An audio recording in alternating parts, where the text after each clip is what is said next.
Friends అందరూ ఎలా ఉన్నారు? బాగున్నారా? నేనైతే చాలా బాగున్నాను. Welcome back to our channel Brinda double eight. ఎవరైతే మన ఛానల్ ఫస్ట్ టైం చూస్తున్నారో సబ్స్క్రైబ్ చేయండి మాత్రం అసలు మర్చిపోవద్దు.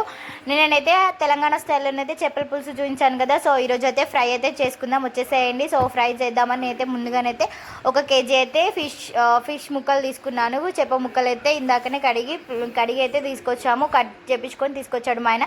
సో ఇంకా ఈ ఫిష్ ఫ్రైలో నుంచి చాలా టేస్టీ అయితే ఫిష్ ఫ్రై చేసుకుందాము. కర్రీకి అయితే ముందుగా తీసి పెట్టేసి కర్రీ అయితే చేసేసాను. సో ఇప్పుడైతే మీకైతే ఫ్రై ఎలా చేయాలని చూపిస్తాను, వచ్చేసేయండి. ముందుగా ఉన్నటువంటి ఒక 800 grams అయితే ఈ ఫిష్ ఉంటాయి. సో వీటిని అయితే కడిగి అయితే పక్కన పెట్టేసుకొని దీంట్లోకి మసాలాను అయితే పెట్టేసుకుందాం. ముందైతే కొన్ని ధనియాలు, ఒక 3 చెంచాల ధనియాలు తీసుకున్నాను స్పూన్ తోటి. అలానే 2 స్పూన్ల జీలకర్ర తీసుకొని మంచిగా వేయించుకొని, నెక్స్ట్ అయితే కొన్ని ధనియాలు వేయించుకోండి. ధనియాలు మెంతులు వేయడం వల్ల టేస్ట్ అయితే చాలా బాగుంటుంది. సో ఇంకా ఫ్రైలోకి నేనైతే ఒక 2 ఆనియన్స్ అయితే ఆయిల్లో వేయించుకొని అయితే పక్కన పెట్టేసుకున్నాను. అవంతే ఆయిల్ చల్లారే వరకు మిక్సీ పట్టేసుకుందాం. అంతలోపు అయితే మనమైతే ఈ ఫిష్ ముక్కలు ఉన్నాయి కదా, అదే చేప ముక్కలు ఉన్నాయి కదా, వీటిని అయితే ఉప్పు, కారం, పసుపు, అల్లం ఎల్లిగడ్డ వేసుకొని అయితే మంచిగా అయితే కలుపుకుందాము. మంచిగా కారం, ఉప్పు ముక్కలకు పడితేనే టేస్ట్ అయితే చాలా బాగుంటుంది. సో అందుకే ముందుగానే ఉప్పు, కారము, అలానే పసుపు, అల్లం ఎల్లిగడ్డని అయితే మంచిగా చేప ముక్కల పైన వేసి అయితే నేనైతే మంచిగా కలుపుతున్నాను. మసాలా అయితే గట్టిగా పట్టించురి, అప్పుడే చేప టేస్ట్ అయితే చాలా బాగుంటుంది. ఉప్పు, కారం గట్టిగా ఉంటేనే చాలా బాగుంటుంది టేస్ట్. సో నేనైతే ఇలానైతే మంచిగా కలుపుతున్నాను. మీరు కూడా నెమ్మదిగా చూసుకుంటే కలపండి, లేదంటే ముళ్ళులు గుచ్చుకుంటాయి కదా. సో నెమ్మదిగానైతే మెల్లగానైతే కడుక్కోండి ఫిష్. ఎంతమందికి ఫిష్ ఫ్రై చేయడం వచ్చు, అలానే ఫిష్ అంటే ఇష్టమో నాకు ఒక లైక్ చేసి చెప్పండి ఎంతమందికి ఫిష్ అంటే ఇష్టమో. నాకైతే ఫ్రై అంటే చాలా ఇష్టము, కర్రీ కంటే ఎక్కువ నేను ఫ్రై తినడానికి ఇష్టపడతాను. సో ఇలానైతే మంచిగా ఉప్పు, కారం, పసుపు, అల్లం ఎల్లిగడ్డ వేసి మంచిగా ఇలానైతే ముక్కలకైతే మంచిగా పట్టియండి కారము, అప్పుడే టేస్ట్ అనేది చాలా బాగుంటుంది. ఇలా మంచిగా కలుపుకున్న తర్వాత మనం ముందుగా పక్కకు పెట్టుకున్నాం కదా, అదేనండి మసాలాను అయితే ముందుగా డ్రై రోస్ట్ చేసి పక్కన పెట్టుకున్నాం కదా, అవైతే మంచిగా చల్లారిపోయిన తర్వాత మసాలా కూడా మిక్స్ అయితే పట్టేసుకొని పక్కకు పెట్టేసుకున్న తర్వాత ఇవైతే మంచిగా ఉప్పు, కారం మంచిగా కలిపి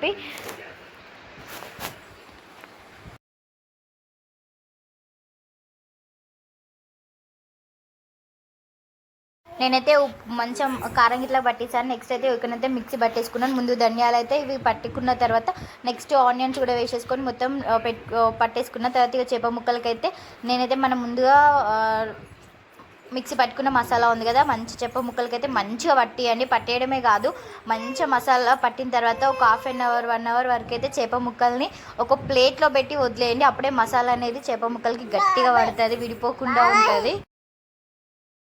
మనం పెట్టే మసాలాను అయితే ప్రతి ఒక్క ముక్కకు పట్టే వరకు అయితే చూసుకోండి. కంపల్సరీగా ముక్కకైతే మసాలాను అయితే గట్టిగా పట్టేలా చూసుకోండి, అప్పుడే టేస్ట్ చాలా బాగుంటుంది. మసాలాను అయితే ముక్కకు లేకపోతే టేస్ట్ అస్సలు బాగుంటుంది. సో ఇలానైతే మంచిగా ముక్కలకైతే మసాలా మంచిగా కలపండి.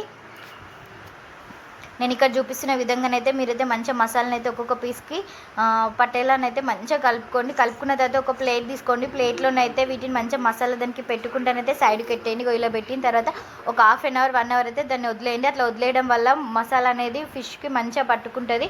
మనం వేయించేటప్పుడు కూడా మసాలా అనేది ముక్క నుంచి విడిపోకుండా మనం మసాలా అనేది కరెక్ట్ ఫిష్లో మసాలా లోపల దాకా పోయి మంచి టేస్ట్ అయితే బాగుంటుంది. సో అలా 1/2 అవర్ 1 అవర్ పెట్టిన తర్వాత ఒక పెనంలోనైతే ఆయిల్ అయితే వేడి చేసుకున్నాను. ఆయిల్ వేడి చేసుకుని అయితే ఇక ఫిష్ ఫ్రై అయితే చేస్తున్నాను నేను ఇక్కడ.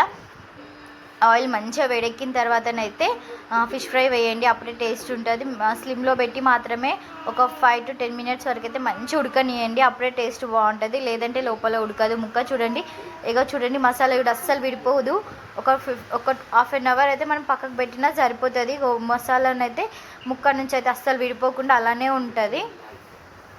ఫాస్ట్గా చేస్తేనైతే మసాలానైతే ముక్క నుంచి విడిపోతుంది. ఇలా చేయడం వల్లనైతే ముక్క నుంచి అయితే మసాలానైతే విడిపోకుండా ఉంటుంది. అందుకే ఒక 1/2 అవర్ అయితే పక్కన పెట్టేయండి. చూడండి ఇక మసాలానైతే ముక్కలకి అలానే ఉంది.